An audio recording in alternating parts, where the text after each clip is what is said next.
Pak Amir, kemarin dia 2 hari yang lalu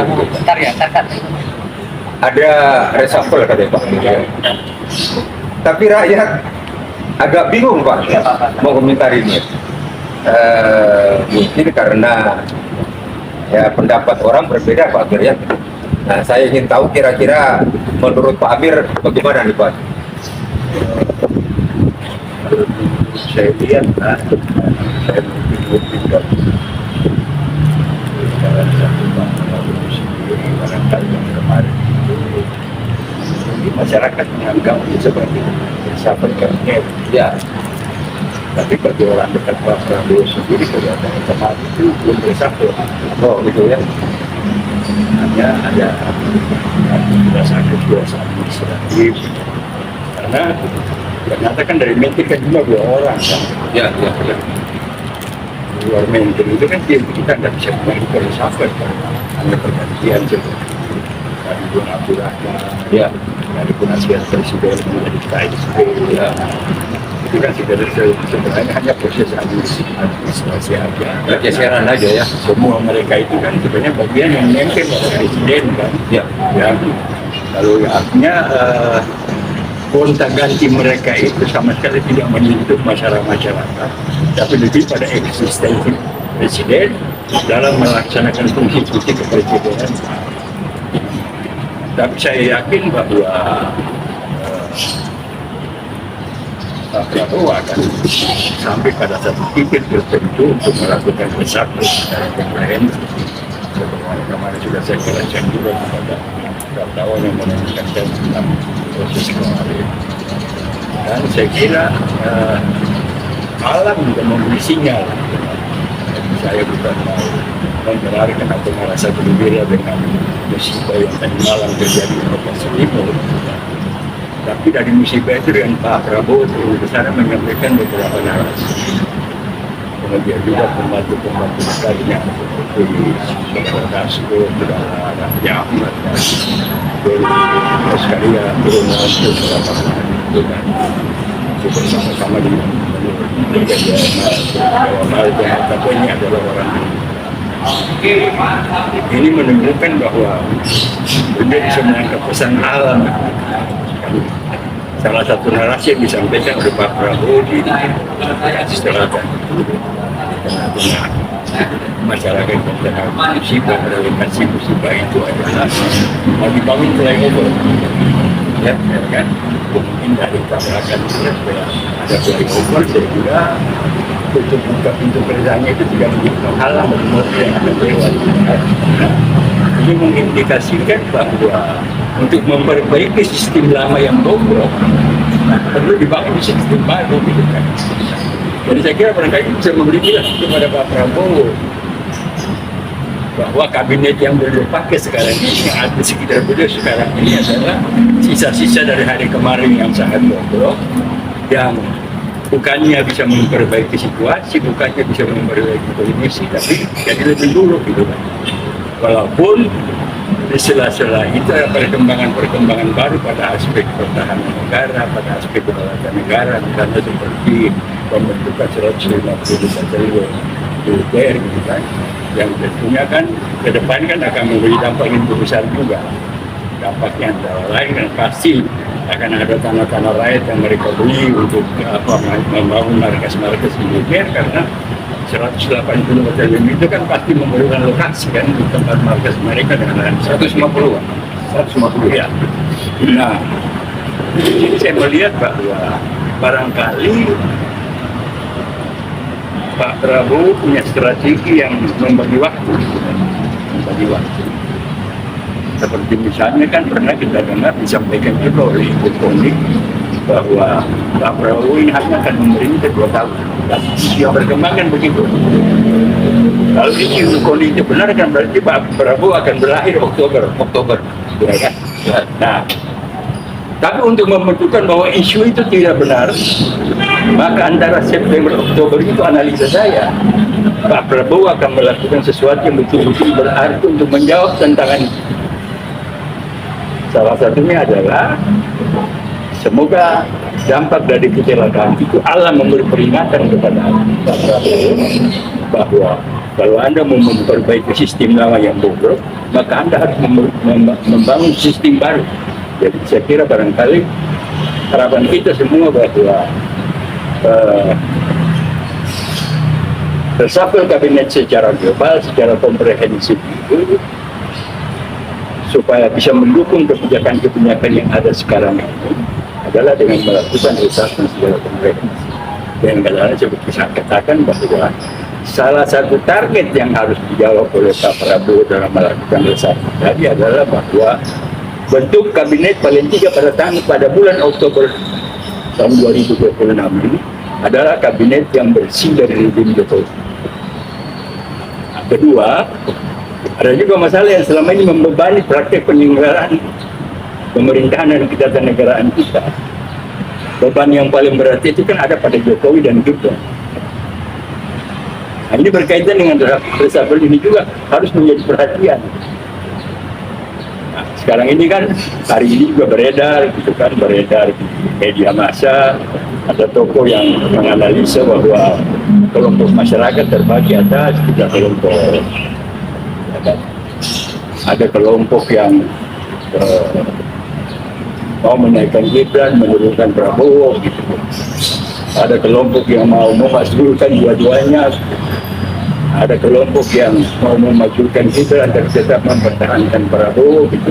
Sehingga dengan demikian kita lihat bahwa kondisi masyarakat itu juga tetap dalam kondisi yang belum kondusif, sehingga diperlukan satu jawaban dari Presiden sebagai panglima tertinggi, sebagai kepala pemerintahan itu yang secara konstitusional menunjukkan bahwa kekuasaan mulai Oktober ini masuk ke tahun ketiga sebetulnya ada dalam kekuasaan. Nah, kemudian kan nanti ada satu hal lagi yang barangkali sudah diperhatikan oleh banyak pembantu-pembantu dekat Presiden Prabowo, tapi belum menjadi bahan diskusi, terutama di lingkungan kabinet, adalah bahwa betapapun hebat rencana, semua rencana kan ya, membangun 150 batalion itu kan mengatur administrasi untuk orang melamar aja. Kalau 150 batalion itu rata-rata kali 700 orang aja udah melamar. 1.000 rata-rata. 1.000 rata-rata kan berarti 150.000. Dan kita formulir pendaftaran aja kan udah butuh duit. Jadi ada satu hal juga yang barangkali harus dipikirkan secara masing-masing dari Presiden Prabowo dalam rangka kalau dia melakukan reshuffle secara komprehensif yang bersifat pemerintahan barunya full rezim Prabowo, maka kita akan melihat bahwa sehebat apapun rencana, sebagus apapun rencana, kalau tidak ada pendanaan yang pasti, maka akan sia-sia. Jadi ada satu proses lagi, proses pendanaan. Oleh karena itulah ada perkembangan dari Menteri Agama yang menyatakan bahwa negara akan mengelola dana umat, di mana dana-dana masjid akan dikumpul begitu segala macam, kan nanti akan menjadi problema baru. Apalagi pengalaman kita bahwa dana haji yang kemarin habis dipakai hanya jadi korupsi, hasil korupsi segala macam, belum bisa dipertanggungjawabkan, kan ini akan problema. Ini barangkali karena sudah menjadi bahan publik. Nah, mungkin barangkali mengenai pengelolaan dana umat ini nanti bisa kita diskusikan secara khusus dan secara tertentu. Gini Pak Mir, begitu kemarin pengumuman reshuffle, kalau kata rakyat ini kan reshuffle Pak ya. Kalau kata Pak Mir tapi pergeseran. Apapun namanya, rakyat langsung membuat satu penilaian Pak. Di antara mereka yang dilantik Pak Prabowo, langsung orang membuat penilaian Pak Mir. Si A ini orang Jokowi, si ini orang Prabowo, kan begitu jadinya gitu ya. Nah, jadi rakyat terus bertanya, ini masih orang Jokowi masih bercokol apa enggak? Ya. Terus Pak Amir tadi barusan menyampaikan bahwa Oktober orang Jokowi bisa sudah keluar gitu. Dulu kalau tidak salah Pak Amir Oktober itu waktu di Solo 17 menteri Pak Amir. Pertanyaannya, tinggal berapa bulan sampai Oktober? Apa kira-kira mampu Pak Prabowo mengganti 17 nama? Nah tentunya paling tidak ada 2 tahapan atau 2 kali reshuffle lah kira-kira begitu. Pertama berapa orang, yang kedua berapa orang, dan begitu. Karena kalau memang tidak dilakukan oleh Pak Prabowo sampai Oktober, agak repot Pak Amir gitu ya, penilaian rakyat terhadap Pak Prabowo, khususnya tentang reformasi atau reposisi atau reshuffle polisi misalkan, pergantian Pak Kapolri. Nah orang itu pun sekarang melihat hukum itu Pak Amir tajamnya kan hanya ke bawah, ke atasnya enggak. Ini kunci semua ada di polisi awal. Contoh misalkan ijazah palsu, tanda kutip Pak Amir ya, jam palsu karena kita belum ada hukum dimungkinkan. Nah ini kan terhenti di polisi. Katanya sekarang akan mau dikirim karena Pak Jokowi sendiri minta nanti saya akan tunjukkan di pengadilan. Kenapa nggak didorong saja ke pengadilan?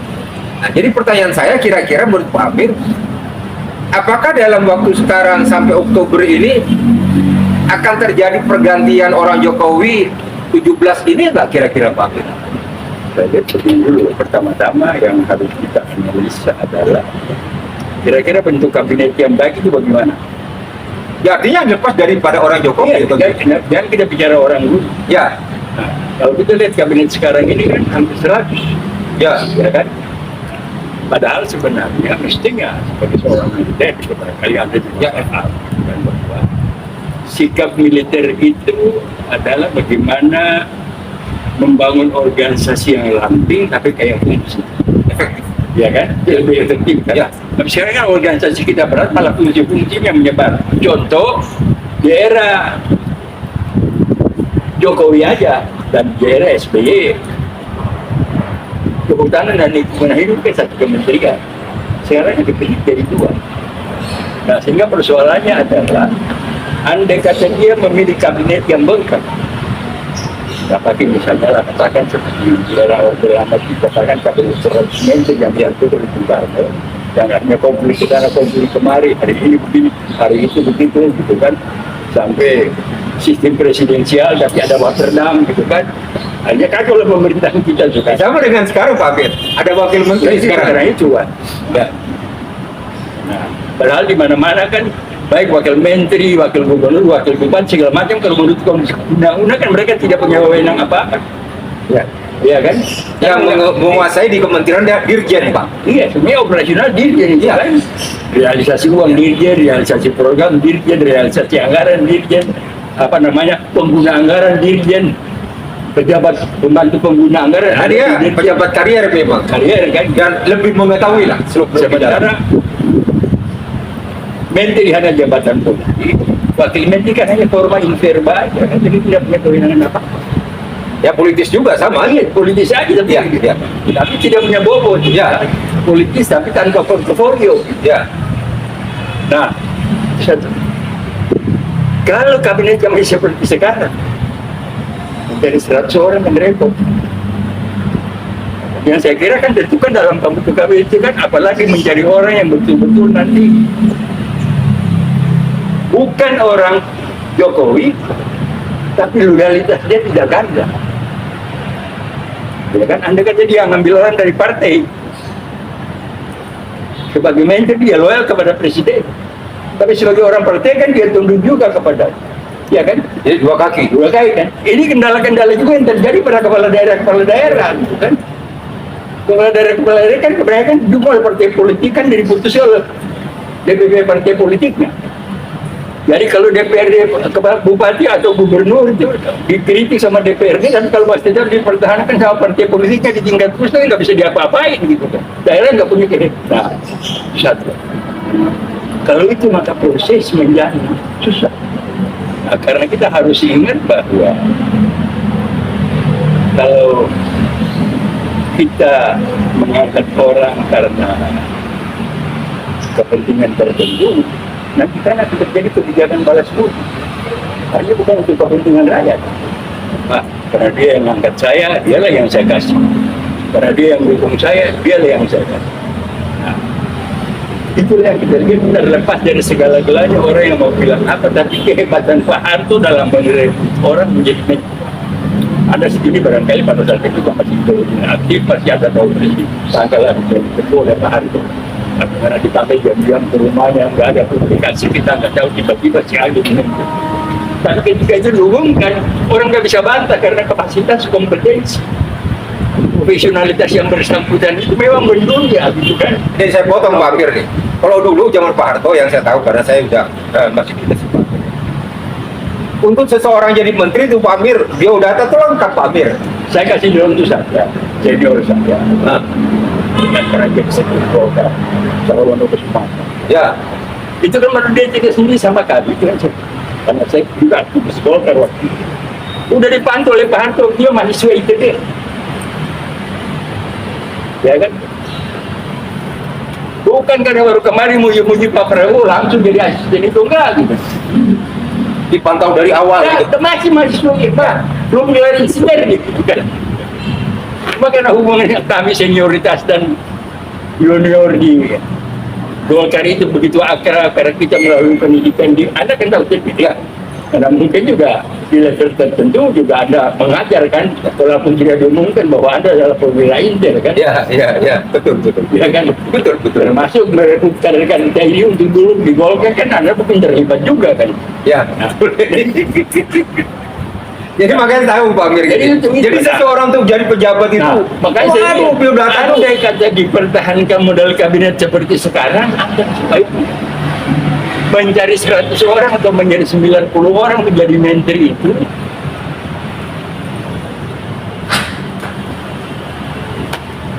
Nah, Makanya gini Pak Amir, nih, maaf saya potong Pak Amir. Kenapa nggak Pak Bowo membuat perampingan gitu ya? Memang semua kebijakan ada risiko. oleh karena itulah yang menjadi harapan kita, bukan Biaya jadi lebih dikit gitu Pak Amir ya. harapan kita. Dan saya udah punya pengalaman misalnya dengan dulu misalnya di DKI banyak badan, banyak dinas gitu kan. Tapi kemudian di era Pak Sutioso itu ada pemikiran bahwa yang tadi saya bilang tadi, sehingga Pak Sutioso sendiri memberi arahan bahwa sebaiknya kita punya organisasi yang ramping tapi kayak fungsi. Caranya adalah udah dinas-dinas yang punya kaitan disatukan gitu kan. Ya sama dengan sekarang perdagangan dan industri ya. Kan sama itu sebenarnya. Satu arah jalan itu. Ada yang khusus karena spesialisasi tertentu, makanya seperti dinas PU dipecah, ada dinas sumber daya air, kan? Ya. Ada dan sebagainya. Nah, tetapi tetap diperhatikan koneksitas. Nah, persoalannya kemudian adalah, saya lihat sekarang, beliau mengangkat Jumhur menjadi Menteri Lingkungan Hidup. Ya. Lingkungan hidup ini kan berkaitan dengan pengelolaan kehutanan. Ya. Nah, pengelolaan kehutanan ini kan masih orang Jokowi, Ya. ya kan? Ya. Nah, mereka dua bisa link apa enggak? Belum tentu. Nah, padahal Anda sebagai militer kan tahu persis salah satu cara untuk mengalahkan musuh kan operasi lingkap. Nah, tapi kalau kemampuan lingkap itu nggak ada ya, udah. Tapi mohon berdoa emang lu siapa nyampur urusan gua. Kira-kira begitu. Nah, jadi paling tidak dalam menghadapi ini supaya tidak mempersulit, barangkali kita sarankan kepada Pak Prabowo yang kita dukung dengan doa, bentuklah kabinet yang ramping. Contoh misalnya kehutanan dan lingkungan hidup satu, perindustrian dan perdagangan satu. Ya. Lebih luas, nah sehingga barangkali juga bisa menimbulkan pandangan baru daripada investor asing. Ya, jangan seperti dulu pernah ada cerita lucu-lucu begitu, seorang investor datang, dia datang ke instansi ini tunggu besok, jawabannya ya ke instansi ini tunggu besok, bisanya habis dia pulang, ditanya sama bosnya di sana, apa hasil kau dari Indonesia? Indonesia is always tomorrow. Jawabannya Terlalu banyak kerja. nah, karena terlalu banyak meja dan semuanya nanti besok. Jadi dia hanya kasih laporan selembar kertas saja. Isinya Indonesia is always tomorrow. Akhirnya investasi nggak masuk. Nah, inilah barangkali yang dengan rendah hati perlu kita usulkan kepada Presiden Prabowo bahwa reshuffle kabinet itu sangat diperlukan segala tinggi. Dan inilah, kalau ini bisa berhasil, dia bisa lihat itu. Jadi nggak dia 2 periode kedua. Kalau pro rakyat jadi Kelihatan nih, nanti sampai Oktober. Nah, salah satunya adalah dengan harapan kita bentuklah kabinet yang ramping, struktur, tapi kayak polisi. Begitu Pak. Pak Amir tadi nyinggung Menteri Agama nih Pak Amir. Dulu kita pernah bahas Pak Amir masalah zakat gitu ya. Setelah kita bahas batal itu Pak Amir ya. Nah sekarang uang umat, dana umat. Kenapa jadi pemerintah tuh bingung-bingung tentang dana umat, dana keleng gitu ya? Kan itu urusan manusia terhadap bangsa pencipta. Terus keleng-keleng kalau di masjid itu kan ya pengurus masjid harus hidup, yang dibangun tentunya tidak sama, prosedurnya mau mengajukan apa-apa tidak mudah itu Pak. Kenapa harus sampai begitu kira-kira Pak? Jadi barangkali ini ada aspek yang kurang positif juga sama-sama mungkin karena Menteri Agama ini kan baik waktu dia belum jadi Menteri Agama masih jadi Imam Istiqlal sampai sekarang ini kan tangannya kan nggak bisa menyentuh Dewan Kemakmuran Masjid. Dan Dewan Kemakmuran itu kan ditangani oleh orang lain dengan gengnya sendiri gitu kan. Barangkali untuk menerobos itu dia mau pakai tangan presiden gitu kan. Tapi dia lupa bahwa ada syarat paling utama untuk mengelola dana umat adalah pertama-tama presiden harus memiliki fungsi, kapasitas, dan kompetensi sebagai Amirul Mukminin. Nah persoalannya adalah Pak Prabowo siap nggak untuk berfungsi sebagai Amirul Mukminin? Dan pandangan saya sebagai orang Islam yang awam saja nih kan, satu. Yang kedua, kalau itu mau dihimpun, maka harus ada satu baitul mal yang dikelola secara Islami dengan dasar-dasar syariat Islam, tidak boleh gabung dengan kas negara, tidak boleh gabung dengan apa. Nah, kembali lagi Pak Amir saya potong. Kita bicara dana umat, Ya. dana haji aja nggak beres Pak Amir. Itu karena itu, Sekian tahun nggak orang antri haji berapa tahun? 5 tahun lebih kan? Sampai 10 tahun. Lucu Itu karena buka di itu. bank mana? Kok Iya. nggak pernah dijelaskan? Justru karena itu tanda tanya masyarakat adalah kemarin uang haji kami aja kau pakai kan. Jangan sampai kemarahan yang pada pelanggaran dilakukan di era Jokowi dibebankan kepada Pak Prabowo, itu kan tidak. Nah, yang kedua, kalau mau contoh aja Pak Harto amal bakti Muslim Pancasila. Ya, Tapi sampai kan walaupun di semasa hidup belum direalisasikan, tapi dia memberikan janji kepada Dr. Tarmizi Tahir, akhirnya kita mungkin dari dana itu kan seribu masjid. Dan di mana-mana kita bisa lihat karena atas itu kan bangunnya sama itu kan. Kita bisa lihat, oh ini hasil dari masjid amal bakti Muslim Pancasila. Nah, jadi walaupun awalnya ada orang tanda tanya apa sih amal bakti Muslim Pancasila itu, tapi ketika melihat dibangun masjid segala macam, kan akhirnya masyarakat melihat kan. Jadi ada proses dari satu kegiatan, ada proses dari satu aktivitas politik yang awalnya barangkali menjadi tanda tanya bagi masyarakat, tapi tanda tanya itu akhirnya terjawab dengan positif. Kami mengumpulkan dari gaji kami sekian perak, sekian ini akhirnya dapat. oke.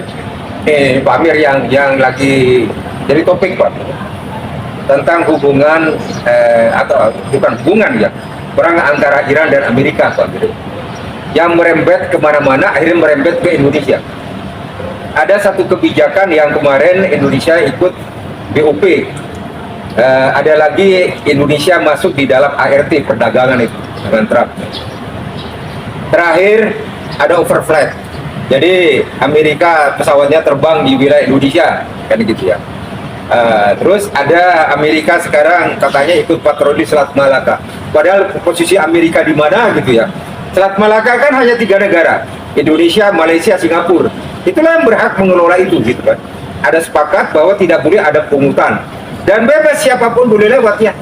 Tidak ada negara lain yang ikut patroli Pak Amir. Nah pertanyaan saya Pak Amir, ini nanti kebijakan Amerika salah-salah bisa menguasai Selat Malaka, maka timbul kemarahan negara lain, khususnya Cina misalnya. Karena Selat Hormuz dan Malaka punya fungsi yang tidak jauh berbeda Pak Amir. Nah, kalau saya lihat jarak Pak Amir dari Hormuz ke Bali 7.200 km. Nah, kalau dari Selat Malaka ke Hormuz lebih dekat kan Pak Amir ya? Apalagi kalau ke Cina ya, tinggal loncat selat. Kira-kira menurut Pak Amir gimana nih Pak Amir? Lalu saya lihat memang dari dulu karena pengalaman diserang oleh Jepang di Hawaii. Oh ya, ya. Walaupun dokumen-dokumen yang sudah unclassified yang Pearl dikeluarkan Harbor ini ya?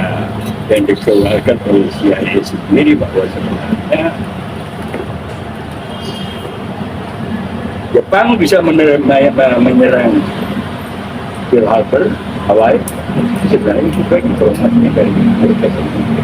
Ya sama dengan Sama. pimpinan Iran kemarin ketembak kan? Karena orang dalam. Ya. Kira begitu. Sekarang misalnya saya lihat dari tahun 1956 kalau kita baca tulisan tanah sebelum juga menganalisa bahwa 15, 20 sampai puluhan tahun ke depan Indonesia tetap akan makin terlibat dalam perang gerilya dan anti. Ya. Nah, kalau saya lihat dari perkembangan yang ada sini, baik bagaimana kita memanfaatkan Selat Hormuz dalam konflik Amerika dan Iran supaya kapal-kapal Pertamina kita bisa ini. Walaupun ada data bahwa ternyata kapal mereknya Pertamina, tapi turunnya Ya, orang India. India semua itu India. kan itu faktor juga gitu kan. Dan sehingga dengan demikian maka kita lihat bahwa gagasan perang gerilya dan anti gerilya yang pernah dikembangkan oleh tanah suku kita sekarang sedang berlaku di era modern ini kan. Ya, barangkali tahun 56 itu kan belum ada teknologi kita, belum ada HP gitu kan, Ya. belum ada komputer gitu kan. Tapi sekarang kan bisa. Nah, sekarang masalahnya adalah kita lihat gitu. Katanya kita punya ratu penguasa laut gitu kan. Kalau dia nggak bisa hadang kapal-kapal Amerika yang lewat itu kan, di belakang ada Christmas Island hanya 1.900 km dari kampungnya Firman. Ya. Diego Garcia di selatan Sumatera kan ada pangkalan militer juga di situ, Amerika. Dan selama ini kita diamkan kan. Nah, sehingga mari kita lihat jangan sampai kita hanya terjebak pada legenda gitu. Tapi akhirnya legenda-legenda yang kita kembangkan ini nggak bisa punya hasil apa-apa kepada kita. Nah, jadi dengan pengalaman sini, dengan pengalaman Pearl Harbor itu, maka Amerika selalu berusaha untuk jangan sampai negaranya diserang. Oleh karena itu salah satu target yang sekarang adalah selain di kawasan Iran, Irak, dan negara-negara Islam Timur Tengah dengan Selat Hormuznya dan juga dengan tebusan Sueznya. Belum lagi para perampok-perampok dari beberapa negara Afrika Timur gitu. Dia usaha supaya perang ini berpindah ke daerah lain, terutama kepada kawasan Asia Pasifik. Ya. Maka dia memanfaatkan berbagai. Nah, persoalannya kemudian adalah apakah hasil pertemuan antara Menhan kita dengan Menteri Perang Amerika itu kan perjanjiannya bahwa rancangan Belum tanda tangan. ya. Begitu pula dengan ART dulu kan, ya Mahkamah Agung Amerika sendiri menolak itu membatalkan. Kemudian segala perjanjian internasional kan harus disetujui oleh DPR. Ini kan belum ada kan. Nah, apakah proses ini adalah tekanan dari Amerika agar segera perjanjian ini disahkan oleh DPR atau apa? Harus kita buat. Maka di sini fungsi antara lain persoalannya adalah bagaimana pembangunan 150 batalion itu menjadi upaya bagian awal dari kita untuk membangun Angkatan. Karena biar bagaimanapun juga, apa sebab saya mau mengutip apa yang ditulis oleh Pak Nasution, karena buku beliau mengenai pokok-pokok perang gerilya ini kan jangankan di negara-negara Timur Tengah, di West Point pun kan diterjemahkan dan dipelajari oleh para mahasiswa Ya. US Bond Karena kan, pengalaman Vietnam karena juga. pengalaman Vietnam. Ya. Jadi kalaulah 150 batalion disiapkan dalam rangka perang gerila dan anti gerila sebagaimana dilakukan tadi. Tinggal bagaimana kita mau meningkatkan kewaspadaan dan kemampuan teknologi kita. Nah, tapi kita jangan lupa juga bahwa andai kata dia terlalu main-main di Selat Malaka, ya memang kalau Singapura tidak akan berbuat apa. Malaysia barangkali karena terikat dengan negara-negara sekutu Inggris itu kan bersama Itu kan Australia, dua negara Commonwealth. Commonwealth kan. Singapura juga Ya, demikian. sama. Mungkin bisa mereka ya main anu lah, main sembunyi-sembunyi aja lah gitu kan. Tidak terang-terang perlu, tapi juga tidak berani melakukan kontra gitu. Ya. Tapi kan kalau tidak teliti, kan Amerika bagian barat bisa diserang oleh Rusia dan China. Lewat Vietnam, atau lewat apa namanya, lewat Taiwan, atau dengan mengokupasi Filipina dulu. Nah, oleh karena itu juga kita melihat bahwa ketika Menhan mulai melakukan rebuild daripada lapangan terbang di Kota yang dulu pernah dipakai sebagai MacArthur untuk menghadang Jepang di situ, itu bagian dari taktik gerilya anti gerilya memang juga sedang dikembangkan di bawah kepemimpinan Presiden Prabowo. Saya kira itu Pak. Ya. Jadi kalau kita lihat antara Iran dan Amerika, Pak Amir, memang betul Iran dua-duanya dengan Amerika main pencet, Pak Amir. Tapi setelah itu Amerika melakukan serangan darat lewat marinir yang 2 batalion habis, Pak. Ya, ini konyol juga. Ya, jadi kembali lagi seperti kebijakan Republik ini membentuk 150 batalion. Bagaimanapun kemajuan teknologi tentang perang tetap diperlukan pasukan darat, gitu ya. Oleh karenanya kita memang dukung kebijakan pemerintah 150. Hanya permasalahannya tentunya pos ya, biaya yang satu. Yang terakhir nih Pak Amir, seandainya kalau saya lihat nih Pak Amir, usulan untuk damai ya, perjanjian damai yang dikeluarkan oleh Amerika itu isinya menekan Israel, Iran, Pak. Maka Iran tidak akan mau. Jadi kemungkinan tidak akan mungkin ada perdamaian antara Amerika dan Iran. Nah, selanjutnya bagaimana dengan Republik ini? Sekarang Amerika berusaha mengkooptasi Republik ini. Tentunya China tidak akan mau, kan gitu ya. Nah, jangan sampai Republik ini menjadi tempat perang, Pak. Nah, karena kalau jadi tempat perang, kalau istilahnya di zaman dulu Mahabharata begitu ya, Padang Kurukshetra gitu ya, wah hancur Pak. Nah, inilah perlunya kebijakan Presiden Prabowo secara tegas. Apapun kebijakan itu tentunya ada risiko. Tetapi mari kita mungkin Presiden berpikirnya meminimalis risiko. Nah, mungkin kita menyarankan kepada pemerintah segera membuat keputusan Pak Amir ya. Nah, menurut Pak Amir bagaimana kira-kira? Ya, masalahnya kan orang tidak banyak yang paham perbedaan sangat tajam antara Iran dan Indonesia. Ya. Kalau Iran dengan Amerika itu kan pesan tauhid itu cukup tinggi. Ya. Jadi Iran berperang ini karena dia merasa bahwa Allah Subhanahu wa Ta'ala sudah tetapkan bahwa sebentar lagi Israel akan hancur. Ya Kan? Nah, dan dalam pandangan Islam, bantuan Amerika kepada Israel itu adalah bantuan untuk melanggar perintah tauhid kan. Ya. Indonesia kan juga kita menghadapi Amerika ini kan untuk kedaulatan kita. Ya. Jadi posisi kita sekarang ini seperti juga pernah dikatakan oleh Panasonic, militeris. Lalu nggak bertahan yang melawan. Ya. Nah, kita sekarang ini baru proses bertahan. Nah, kita harapkan insya Allah adalah dengan kebijakan-kebijakan membangun kekuatan militer ini.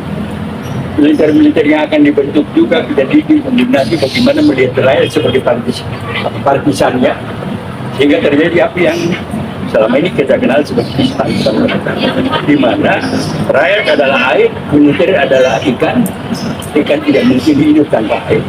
Air tidak akan punya makna kalau tidak ada ikan. Maka kita tidak mungkin secara baik. Dan di samping bagaimana aspek ketuhanan yang Maha Esa dan nilai Pancasila itu tertanamkan kepada dalam kehidupan kita. Saya kira demikian. Memang betul Pak Amir.